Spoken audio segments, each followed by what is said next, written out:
Ikindi Media.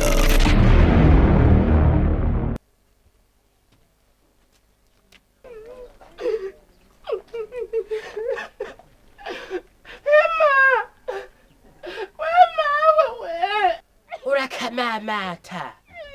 kuva nakurondereye wewe wamye aya masaha yose nariko ndakurondera shaho hanyuma ukaza unyamanga ngo jewe ndi nyoko by'ukuri pe ntubona wowe ndakubarire Suzana subira iyo uvuye kwanza Anzu yimvirize mawe nukuri jewe nagowe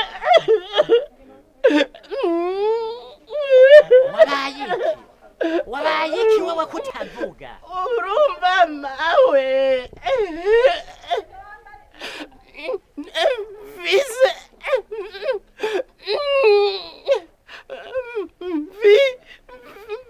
visinda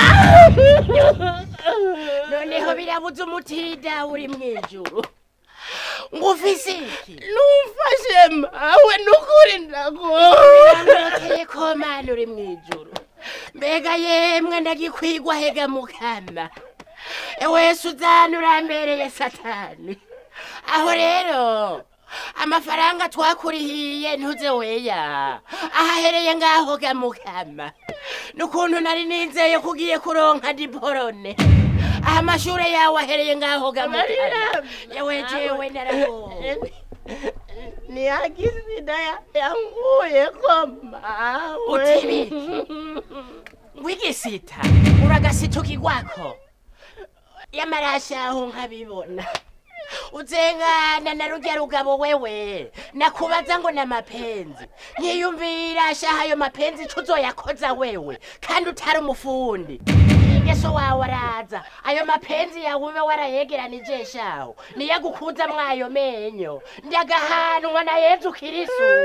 agasiba ataguhongoje amenyo nya mapenzi nyene ndakurahiye shaho wewe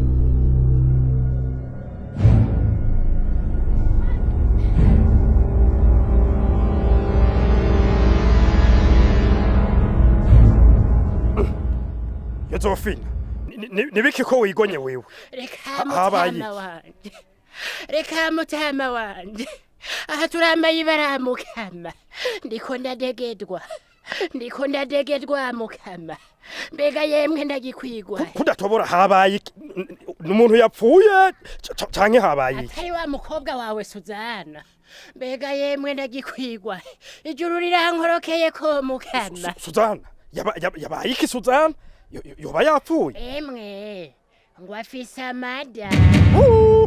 mwibage ivyo nababwiye jewe umviriza kuva ubu si wewe si umukobwa wawe mwese muca mumviraho mwebwe aho urahumbashaho aho rero wewe uriko urarondera inyenda muvano wewe ngo urondera ingene unyirukana jewe wibaza ko umukobwa wawe ataronze wewe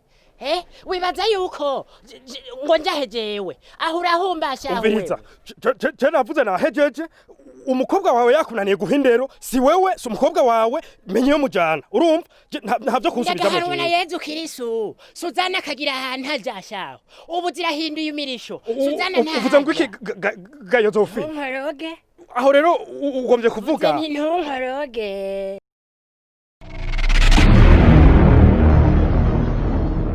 Ikindi Media.